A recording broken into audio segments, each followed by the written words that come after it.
we're here to close the year together and to once more meditate a little bit before we go on and join our families and go back to our crazy shopping, right? Take that last minute here to think about the meaning of Christmas and reflect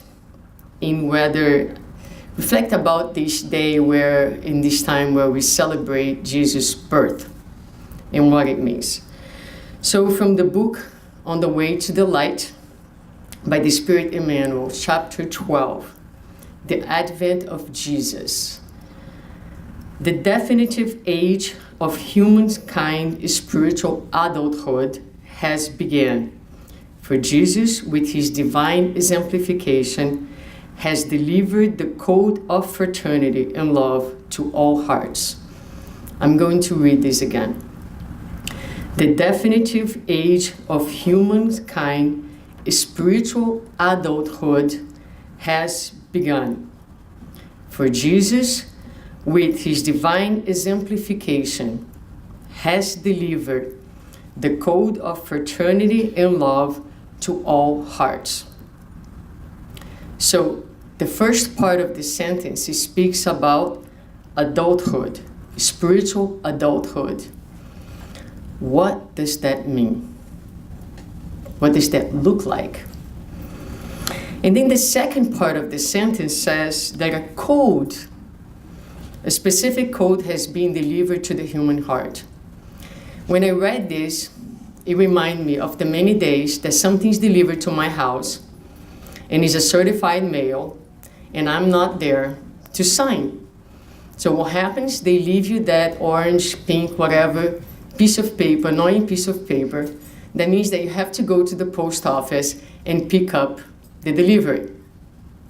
So, a code has been delivered. My question is, were you home to sign the paper? And in receiving the delivery, right?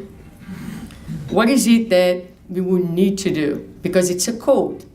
So when you receive a code, you need to decodify. And what does that mean? It means that you need to seek to understand what that code is about. What is the message? The meaning of the message. So you need to comprehend the code. You need to understand the code. And then you need to be able to apply the code, to integrate that code into your life. So being home to receive the message, signing the little piece of paper. Okay, dear Jesus, I got your message. Now I'm going to do my job. I'm going to apply myself to understand what this code means. And once I understand and I comprehend, I'm going to start applying to my daily life. And this is what will take us to this spiritual adulthood. So our purpose today is to explore a little bit more in depth the meanings of this message and this stage, so that we can say that we celebrate the birth of Jesus fully, entirely, within our hearts. Gospel of Luke, chapter 2, items 1 to 5. In those days, a decree went out from Emperor Augustus that all the world should be registered. This was the first registration and was taken while Quirinus was governor of Syria. All went to their own towns to be registered. Joseph also went from the town of Nazareth in Galilee to Judea, to the city of David called Bethlehem, because he was descended from the house and family of David. He went to be registered with Mary, to whom he was engaged and who was expecting a child. So this is a passage from the Gospel of Luke that speaks about what was happening when Jesus, just before Jesus was born. And if you study that, you're going to learn that there's a lot of controversies, historical controversies, questioning whether even a census was truly going on at that time or not. But we are not here to delve into controversies. We're here to seek the most important meaning of the message. The point is that Jesus was born in a time that there was some sort of crisis going on, and one thing for sure is that there was no place for him to be born. It was a time of crisis, and there was no place for him to be born. And so, Mary and Joseph looked for a place where he could be born, and they found a place. The place was at the barn. The place was the manger. And the book On the Way to the Light says that the manger marks the starting point of Jesus' teachings. Humility is the key to all virtues. Humility is the key to all virtues. So when he's born in a manger, because all the inns were taken, there was no place for him to be born. He's born in a manger as to tell us in the very first lesson from the moment that he's born that humility is the key for all virtues. Very well. And then he goes on in his gospel in so many different passages and in so many ways, emphasizing to us the importance of humility, of humbleness. So just to cite a few, he says, blessed the poor in spirit. He says, if you do not become like a little children, you will not enter the kingdom of heaven. The Son of the Man has not come to be served, but to serve. Whenever you are invited, go and sit in the lowest seat. Whoever humbles himself will be exalted.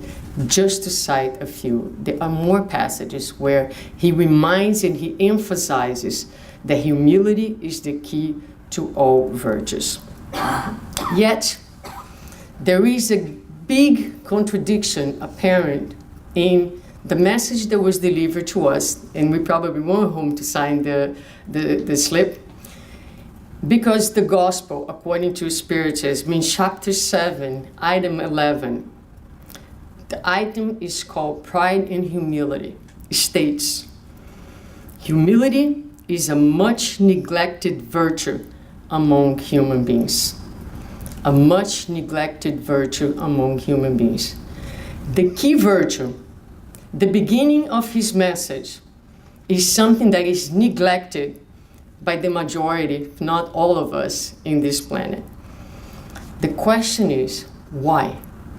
Why is it neglected? Certainly, it's not neglected because we have not heard about it. It's not neglected because we have not read about it. And it's not neglected because we haven't spoken about it. I'm here speaking about it today.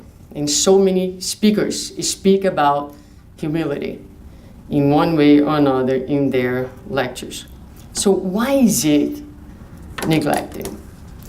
It is neglected because, have you seen a little child who thinks about the well-being, let's say a 2-3 years old, who's more concerned about the well-being of the neighbor than of his own? No. Maybe one of these children, they're reincarnating right now, right? But the ones that we have known so far, when we think of a little child, what is the characteristic of children? They are what? They are completely self-centered. They're completely self-centered. The world revolves around them. This is us. This is us.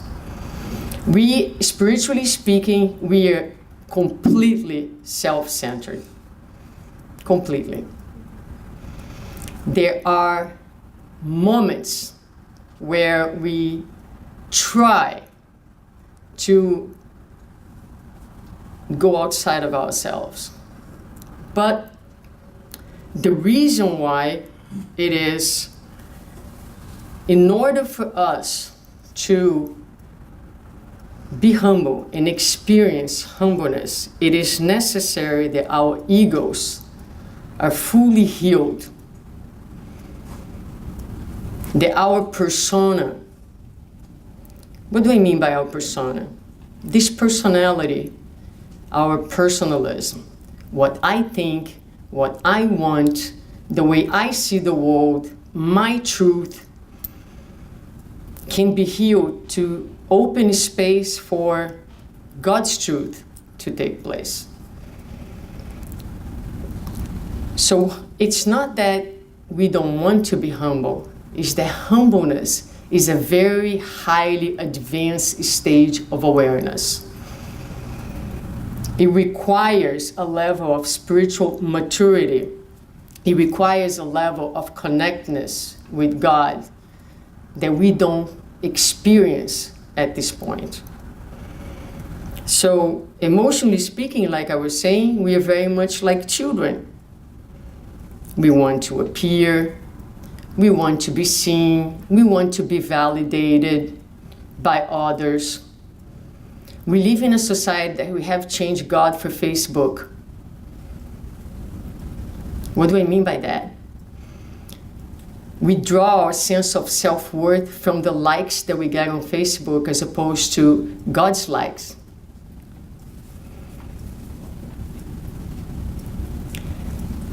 And we live to be seen.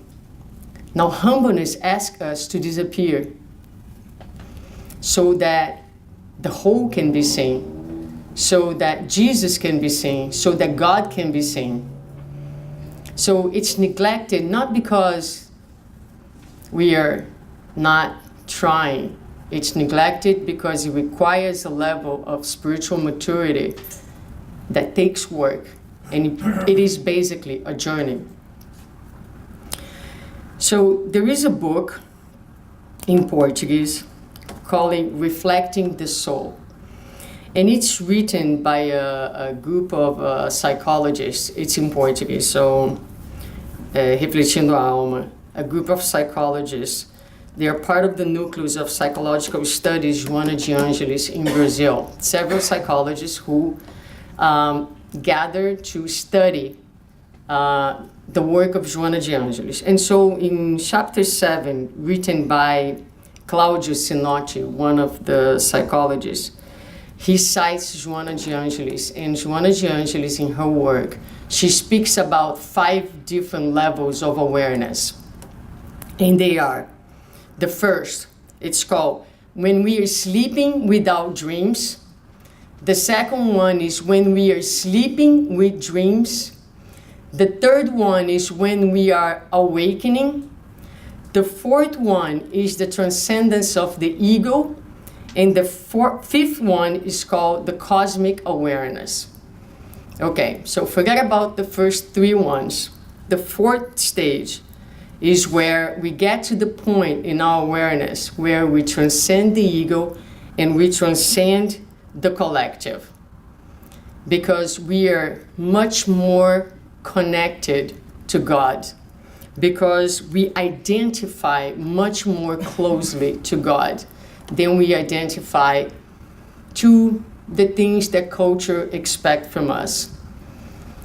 All of us in our personalities, we have made some slight or not so slight adjustments so that we are liked by our society. In this level of awareness, our only adjustment is seeking God's approval and no one else. That's a different level of awareness. And the 5th level of awareness is what's called the cosmic awareness, which is the level that Jesus arrived, where he and the Father become one. And Francis of Assisi also, because he saw God everywhere. And he spoke to the animals as if God was in them and is in them, right? So that is the ultimate level of awareness. And Joana says, I can't describe this because one needs to walk the walk in order to even say what that feels like. Okay? So these are levels of awareness that are far from us, but within our reach. It's possible. And we need to be in this level of awareness so that our hearts can be filled with humbleness and humility. Now, to give us a perspective of why humility is so neglected and is such a foreign concept to the human heart. In another chapter of the same book, chapter 4, another psychologist, Gerardo Campana, he analyzes the human evolution and where we stand, psychologically speaking, in this evolutionary road. Joana de Angelis states, "It is comprehensible that after a very long period of the soul traveling through instincts and reflexes, the very little time in which logic thinking has been acquired has yet to provide the Homo sapiens the ability to overcome automatism in order to better act instead of react." So what is Joana telling us? Joana is telling us that our souls have been in this realm of instinct and reflexes for a really, really long time. And just recently, we acquired the ability to think logically. Therefore, we are very stuck in what she calls automatism, which means that for most part, we react, we don't act.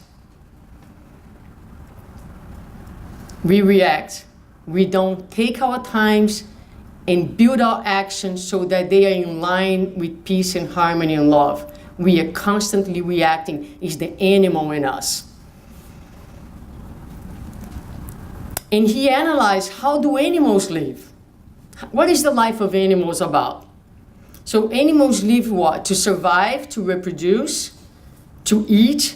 And for animals, territory is vital for survival. How do they delineate their territory? With smells. They pee, they poop, they produce smells, and they say, this is my territory where I am safe and I will survive. And they defend that territory. So, he says that the first primates, right, they were, what made them different than the animals is that for the first time they had insights into reasoning. And because they had insights and they started to reason, with that came responsibility and consequences. And that allowed them to evolve faster than the animals, because once you think and you have consequences, you also have the ability to learn and to progress at a faster pace. Still, he says, there is not a lot of difference between the primates from the animals, because they too hunted and were hunted.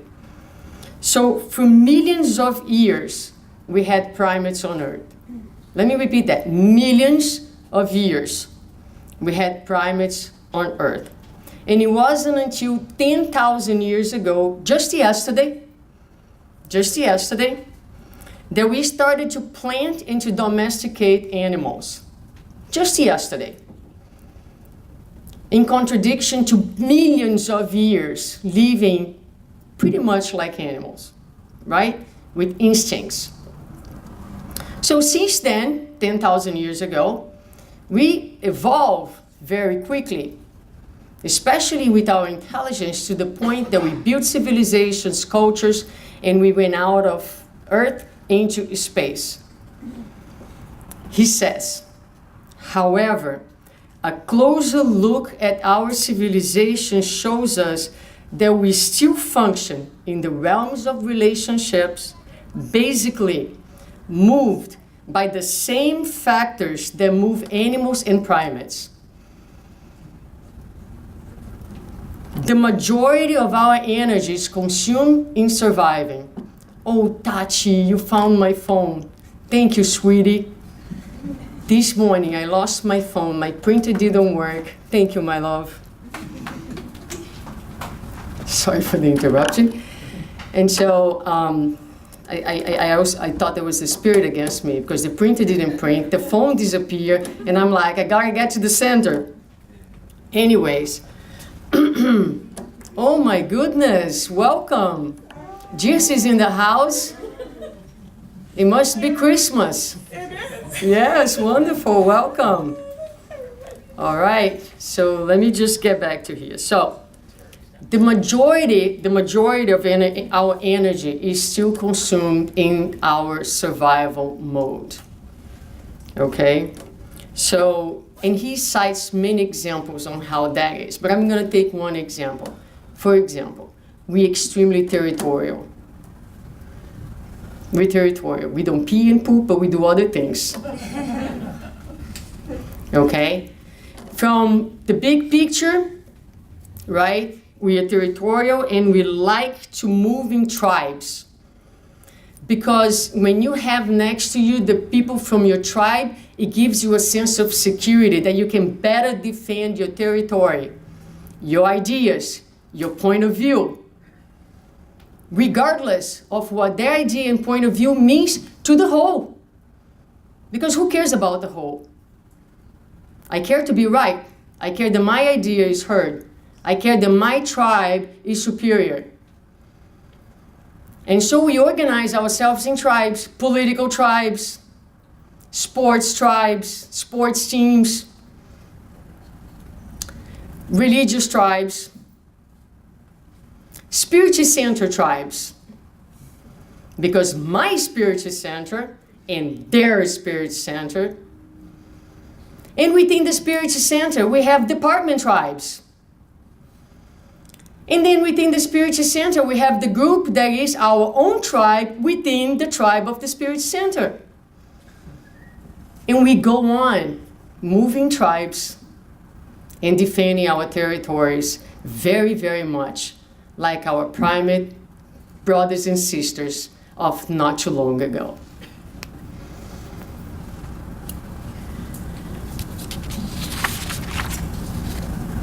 The result of this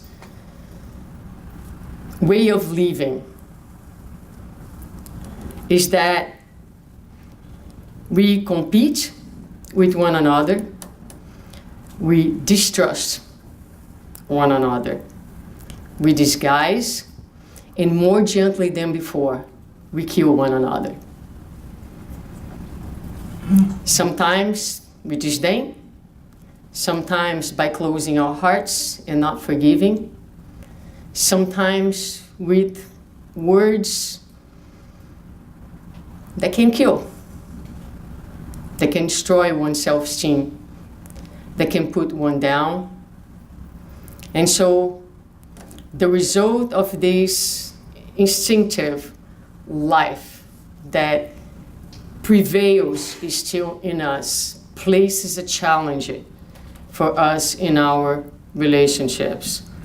And a lot of our suffering comes every time that someone does not buy our point of view, that someone thinks differently than us.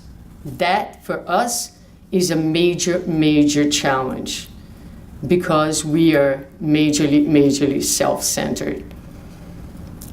Why? Because we are bad? No, because we're primitive. That's why.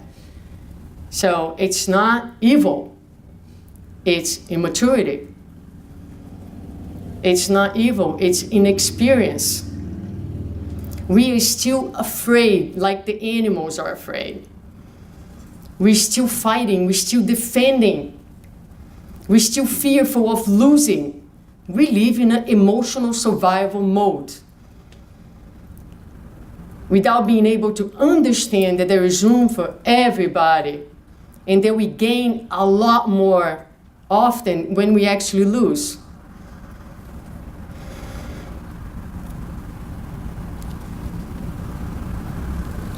But this analysis provides us a perspective in why it is so difficult for Jesus to be born in us. If we go back to the beginning of our lecture, the inns are too crowded. The inns are too crowded. They're crowded with the guests of self-centeredness. They're crowded with the guests of an ego that is ill. Our inns are crowded with pride, with selfishness, with arrogance, with a sense of false superiority. And so, Mary and Joseph keep looking for that place, the humble place, the manger, where Jesus can be born.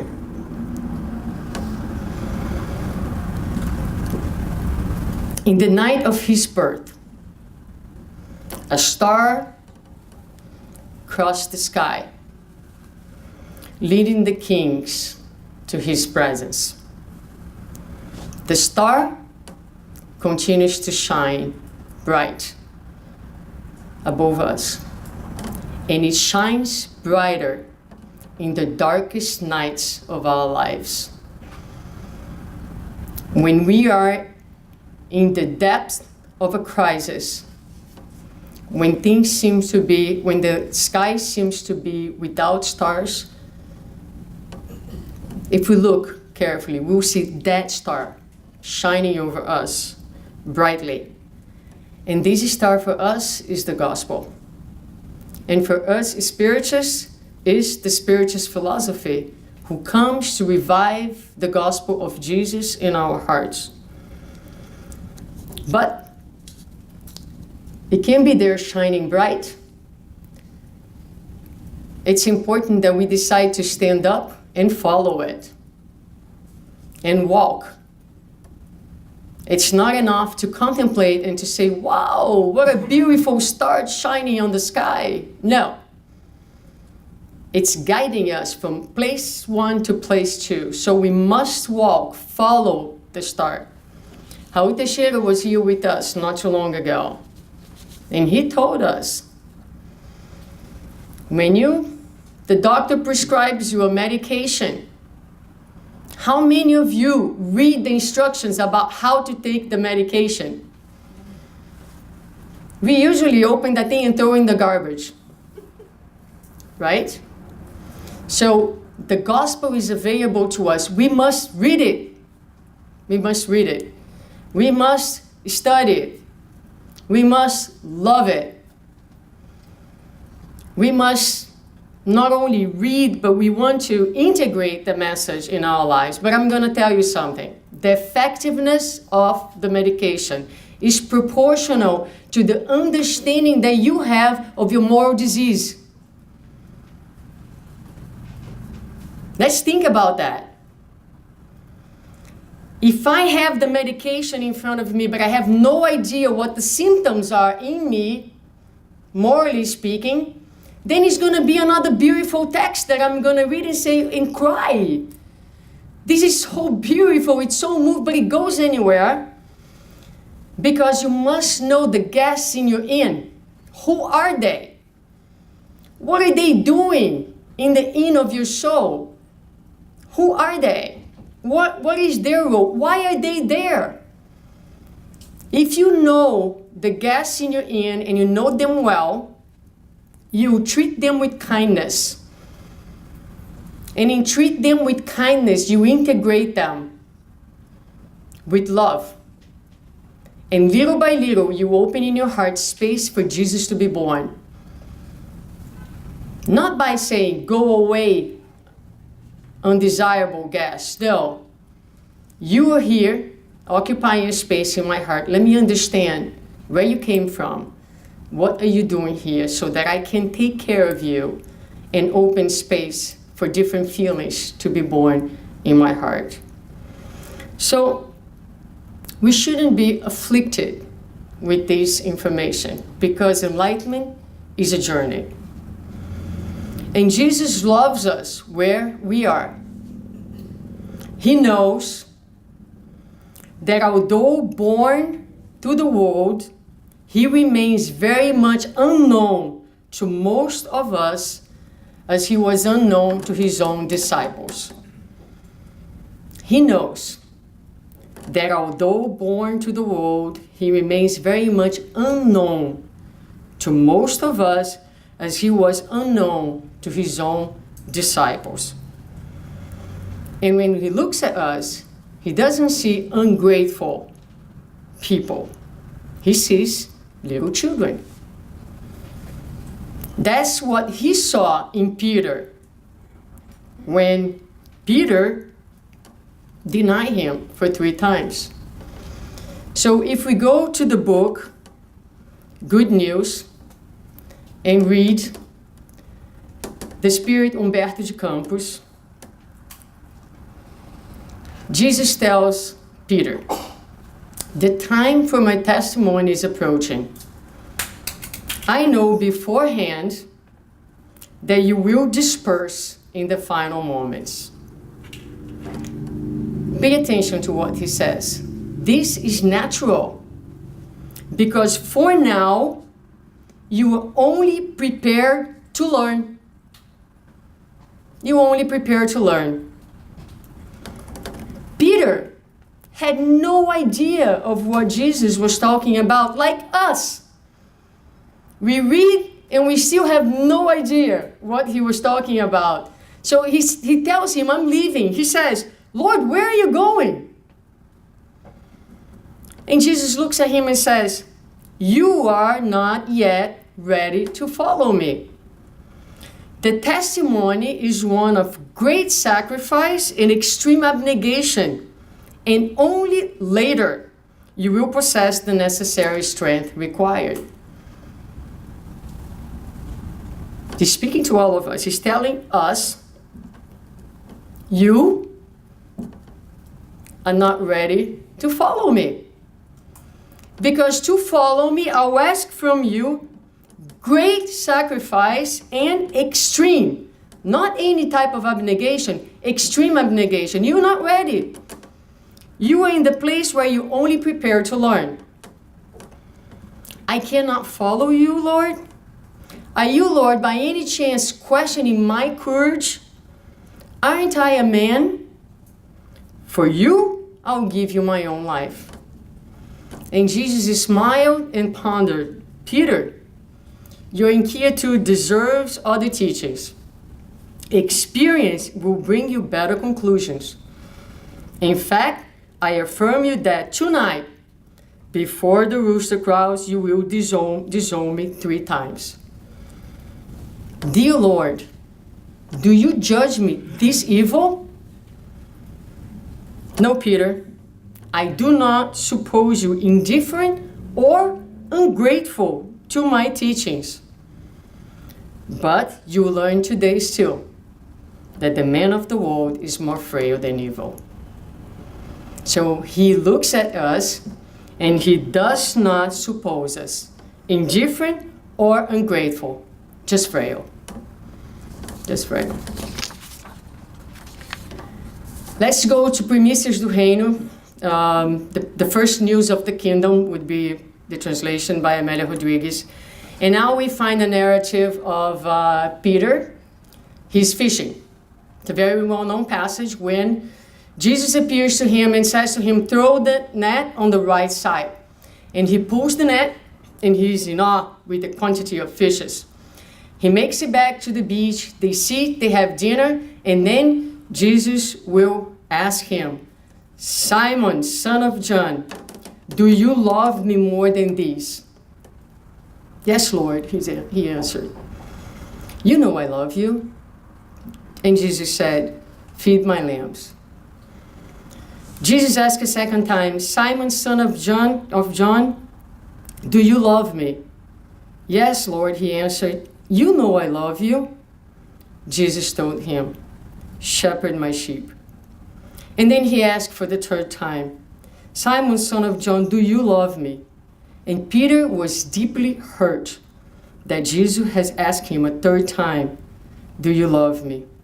Lord, you know all things, he replied. You know I love you. Jesus said to him, feed my sheep. The Peter who disowned Jesus 3 times.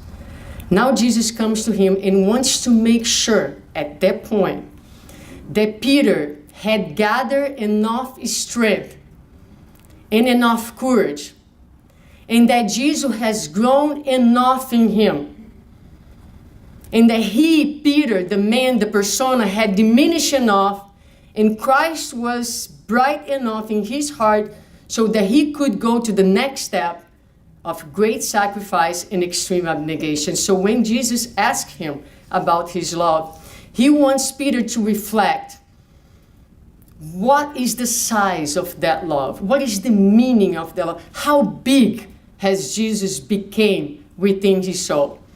Was he ready to give the testimonial, the final testimonial? And then we go to another book called Antologia Mediúnica no Natal, which means Antologia is a collection of mediumship messages related to Christmas given by a number of different spirits. And there is a chapter called The Christmas of the Apostle. And in there we find now Peter, old, tired, in prison. The soldiers come and take him. And he's walking to his crucifixion. Serene, peaceful. And as he's walking to his final destination, his mind reviews all the moments that he had spent with Jesus.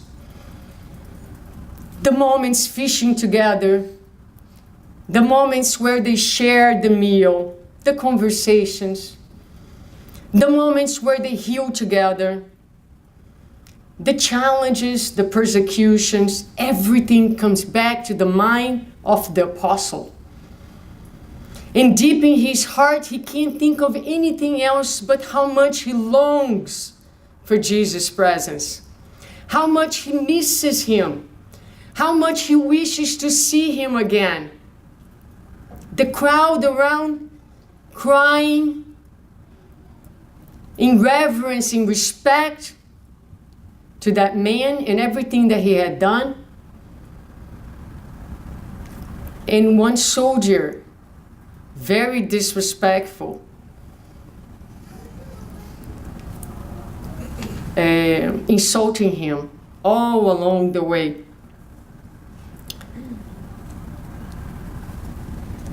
They crucify him. He barely feels anything. His mind is completely in the expectation of meeting the Lord. But it takes a little while for him to die. And then he said to that soldier, takes a stone and throws on his head. He bleeds and he dies. And very few moments later, he finds himself outside of the body, free, happy, ecstatic, eyes up to the sky when he sees the image of the beautiful man coming towards him. And he kneels down, and it's Jesus who has come and takes him carefully in his arms and takes him away to the places where only the apostles, the ones who have been ready for the big sacrifice and extreme abnegation, can go. And for a period of time, they spend some time together, and Peter recovers himself, and they enjoy the beauties of these spheres where we one day will be. But then comes a moment that Jesus said, Peter, I now must go. And he's like, Master, but where are you going? And he points out this very dark dot in space. And he says, for as long as there's one person crying in our home, in our planet, I must work.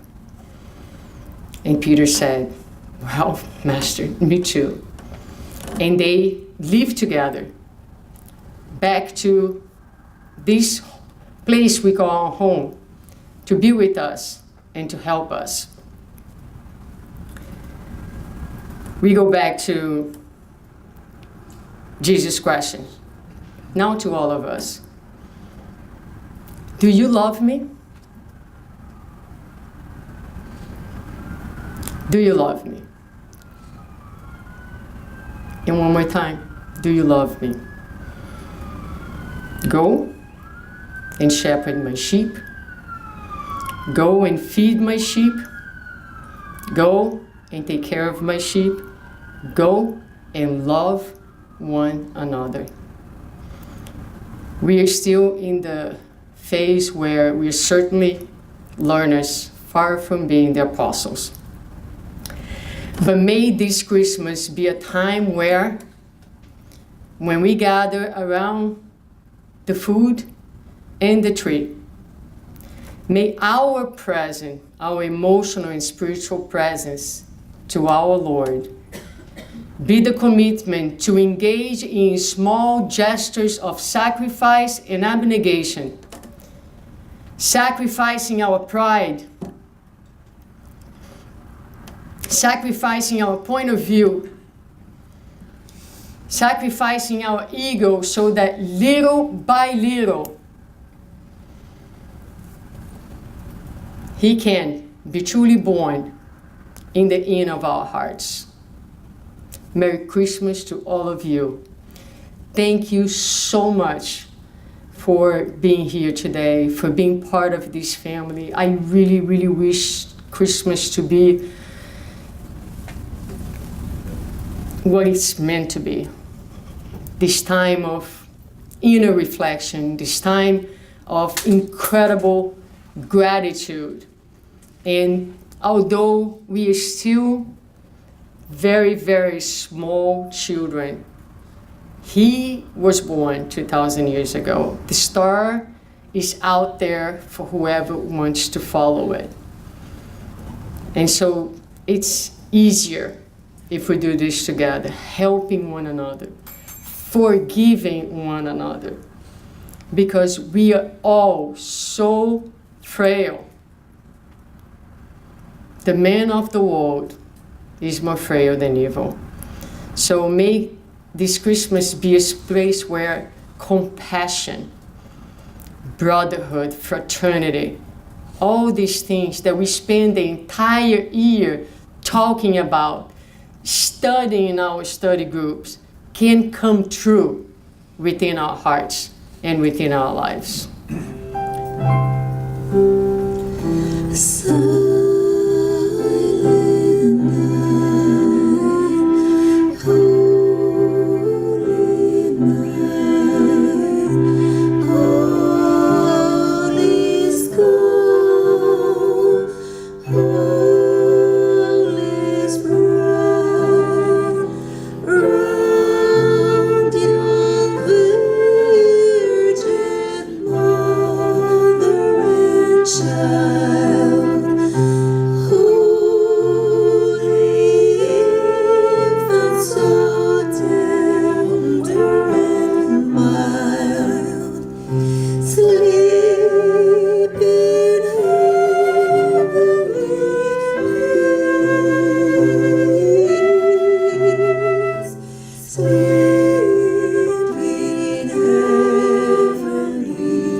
Hey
Thank you very much.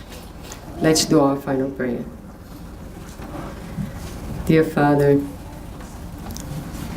thank you so very much for this opportunity of today, of this year, the opportunity of this sacred space, the opportunity of meeting and working with all these generous souls, incarnate and discarnate.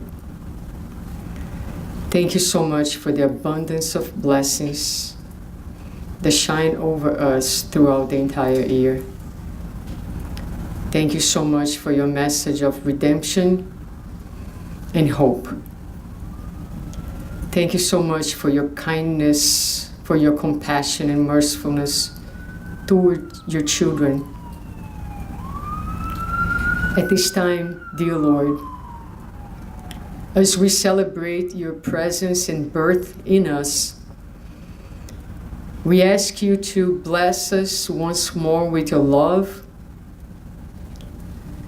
towards the ones who represent you today, all the good spirits, our mentors, our benefactors, who join us at this time in giving and in receiving the blessings from the higher spheres of love that come down on us, touching our souls, reaching the depths of our heart, and bringing comfort and healing to the little and wounded children that we all bring within ourselves.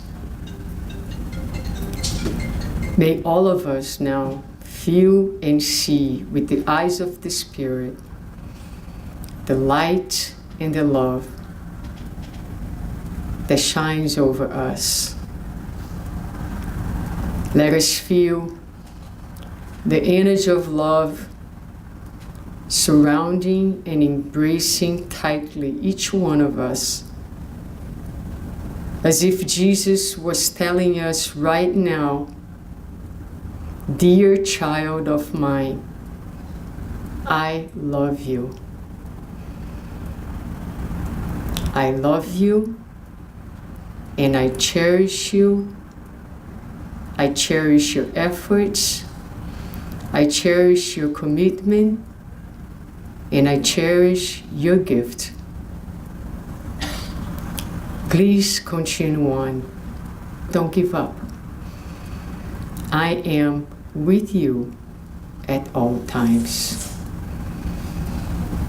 Imagine his eyes looking at you with tenderness and love, and receive the gift. Accept his love. Feel embraced and feel that you are now close to him. And take this feeling with you as you return home.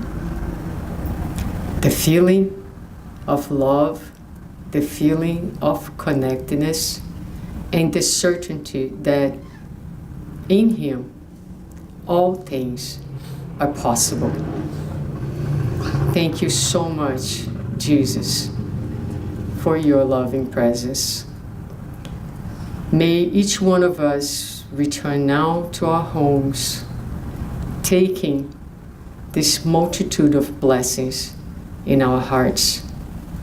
And may each one of us distribute these blessings in the forms of hugs, in the form of gratitude, in the form of kindness towards one another, towards our family members, our loved ones, and anyone who comes in our way. Bless this spiritual center. Bless this home with all the difficulties that we face that rise from our own hearts. May you always be the inspiration and the presence that sustains us and help us to move forward. Bless our homes. Many of our workers who are not here with us today, every single person who is linked to this home in one way or another, and all the people, dear Lord, that in this time of Christmas and end of the year are suffering, are in pain, because they long you too, because they have distanced themselves from your love. They can no longer feel you. So we ask you to be with them, giving them the strength and helping them through this time of pain and suffering. Thank you again for everything, and so be it.